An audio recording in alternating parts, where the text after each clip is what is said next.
Imagine a gardener standing over a pristine, dark-earthed flower bed, sweating, muscles aching, holding a heavy steel spade and realize that every single swing of that blade is actually a strike against the very life they are trying to create. Millions of people are currently watching 60-second clips of sheet mulching on their phones, mesmerized by the sight of brown cardboard covering lush green grass. Yet most will never realize they are witnessing a quiet revolution that threatens a multi-billion-dollar industry. We've been taught that to grow, we must first break. Since the dawn of the plow, the image of turning the soil has been synonymous with hard work and fertility. But what if the most productive thing you could do for your land was to never touch it at all? Take a look at Charles Dowding. For decades, he was the lone voice in the wilderness of Somerset, England, telling anyone who would listen that digging was a mistake. People called him lazy. They told him his weeds would take over and his soil would compact into concrete. But while his neighbors were wrestling with rototillers and battling an endless explosion of weeds, Charles was harvesting massive yields of vegetables from beds that looked like they belonged in a five-star resort. The secret wasn't a secret fertilizer or a high-tech tool. It was a simple layer of waste cardboard. But here, where it gets interesting. When you drive a spade into the earth, you aren't just moving dirt. You are performing a violent act of demolition on a complex subterranean city. Below your feet is a sprawling web of mycelium and microscopic life that functions like a biological internet. Tilling doesn't fluff up the soil. It shreds this network into a million useless pieces. It's the equivalent of a hurricane leveling a skyscraper and then claiming the rubble is better because it's looser. And this changes everything. The moment you flip that soil, you expose the dark, moist interior to the scorching sun and rushing air. This causes a massive, sudden spike in oxygen that forces soil bacteria to go into a feeding frenzy. They eat through the organic matter, the very fuel of your garden, at an unsustainable rate, releasing a massive burst of carbon dioxide into the atmosphere. You get a quick growth spurt in your plants, sure, but you've just burned through a year's worth of soil bank account in a single afternoon. But why do the weeds come back even thicker after you dig? That's not the full story. Nature loathes a vacuum, and more importantly, it loathes a wound. Soil is a living skin. When you turn it over, you bring dormant weed seeds which have been sitting inches underground for years up to the surface where they finally get the light they need to germinate. By digging to get rid of weeds, you are actually planting them. You are providing the perfect nursery for the very things you're trying to kill. This is where the cardboard comes in, and it's why the no-dig method feels like a magic trick. Instead of fighting the grass, you simply lay down large sheets of plain brown corrugated cardboard directly over the lawn. No digging, no stripping sod, no back-breaking labor. You overlap the edges like shingles on a roof. On top of that, you add 6 inches of high-quality compost. That's it, you've just created a closed system. The cardboard acts as a temporary biodegradable barrier that chokes out the light for the weeds and grass underneath. Deprived of the sun, they die. But as they die, they rot in place, providing an immediate feast for earthworms. These worms travel up through the soil to eat the decaying grass, then travel back down, creating thousands of tiny tunnels. These tunnels are the ultimate irrigation and aeration system, far more effective and permanent than anything a machine could create. But here is the realization that stops most gardeners in their tracks. The cardboard isn't just a weed barrier, it's an invitation. Fungi love cellulose. Cardboard is essentially a giant, flat sheet of concentrated wood fiber. As it softens with moisture, fungal hyphae begin to stitch themselves into the material, creating a bridge between the old soil and your new compost. You aren't just building a garden, you are building an ecosystem from the bottom up. By the time your plant roots grow through the compost and reach the cardboard, it has become soft, porous, and teeming with life. The roots punch right through into the undisturbed, ancient soil channels below. So if this works so well, if it saves time, saves money, and produces healthier food, why is it still being ignored by the mainstream? The answer is as old as the plow itself. It's hard to sell nothing.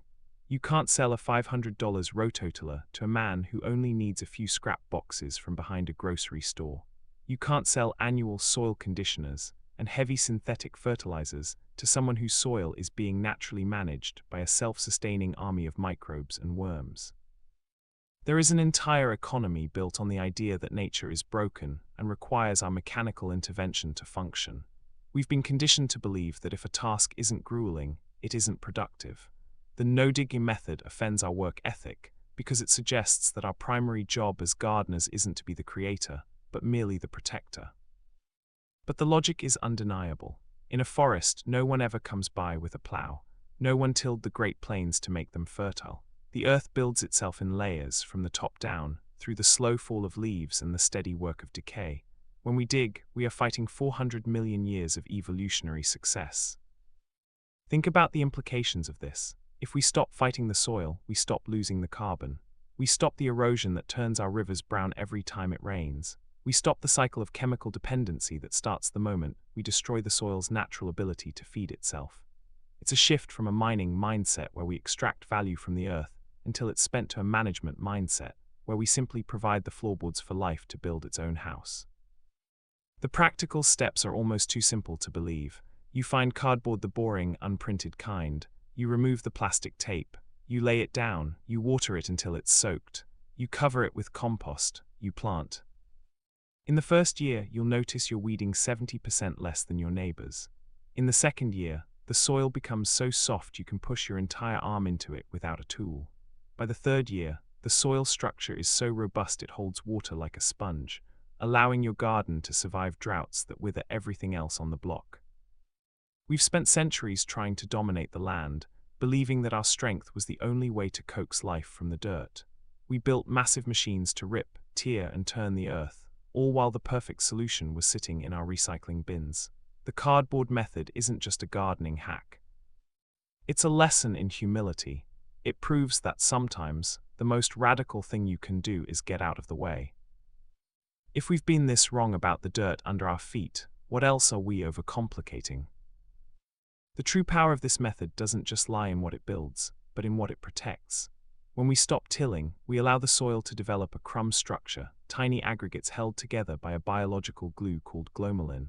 This glue is produced by the very fungi we used to shred with our shovels. In a no-dig system, these aggregates create a labyrinth of air pockets and water channels that act as a massive, living subterranean sponge. This leads to a phenomenon many gardeners find hard to believe until they see it: thermal stability. Because the soil is covered and structurally intact, it stays cooler in the blistering heat of summer and retains more warmth during the first frosts of autumn.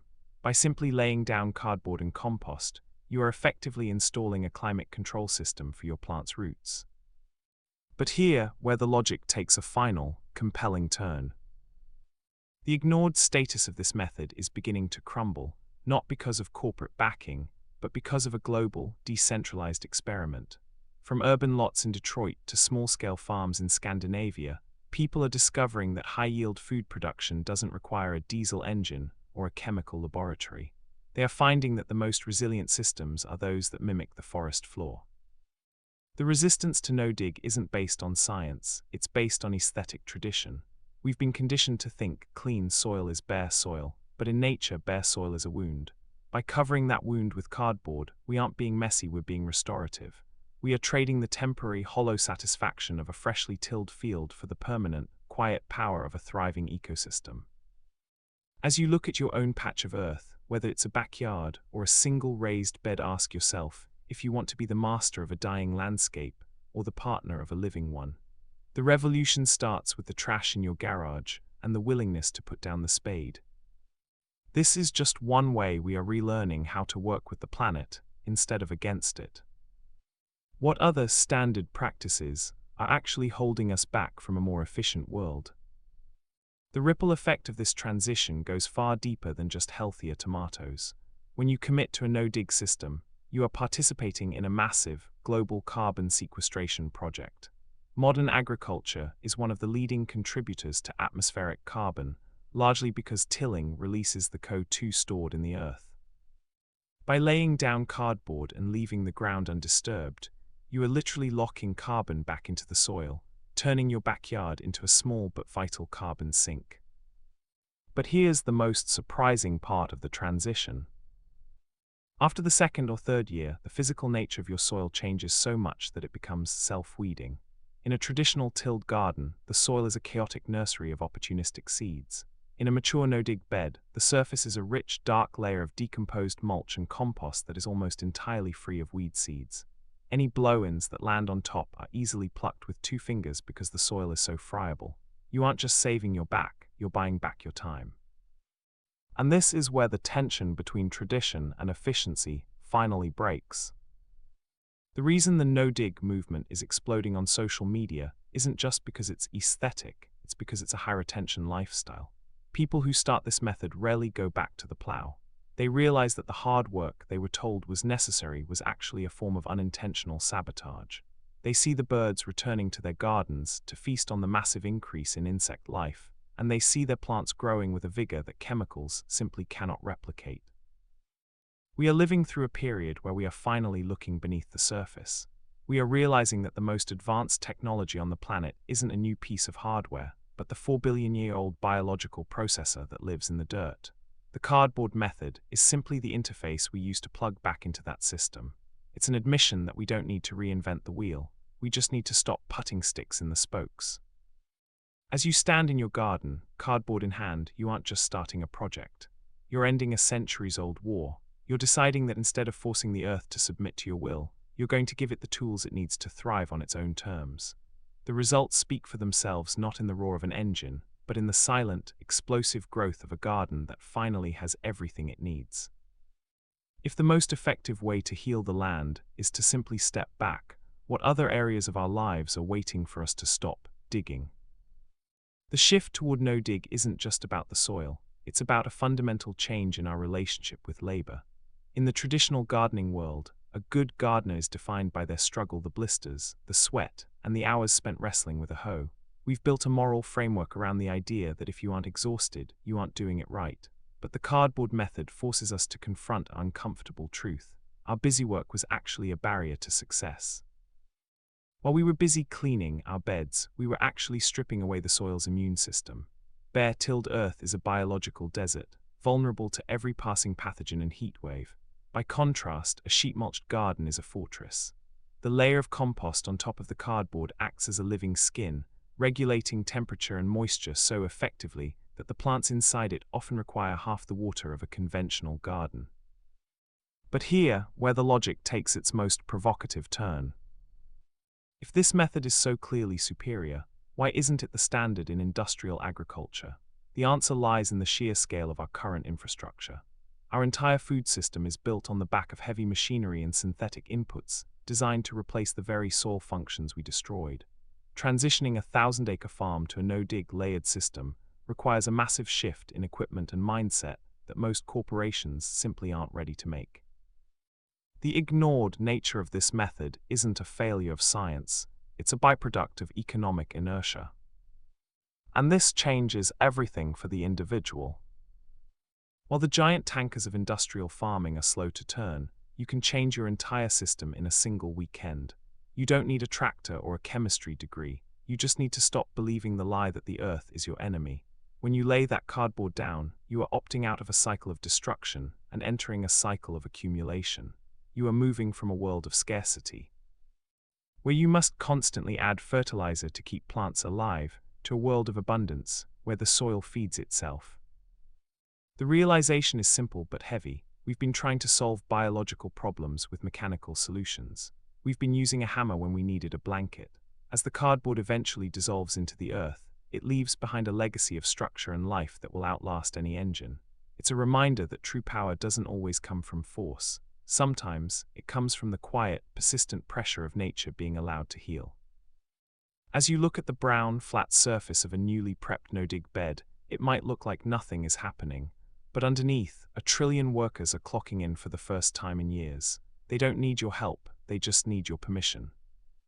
If the path to a better future involves doing less rather than more, what other burdens are we unnecessarily carrying? The cardboard method is the ultimate subversion of the no pain, no gain myth. It proves that our most exhausted efforts were often the very things holding nature back.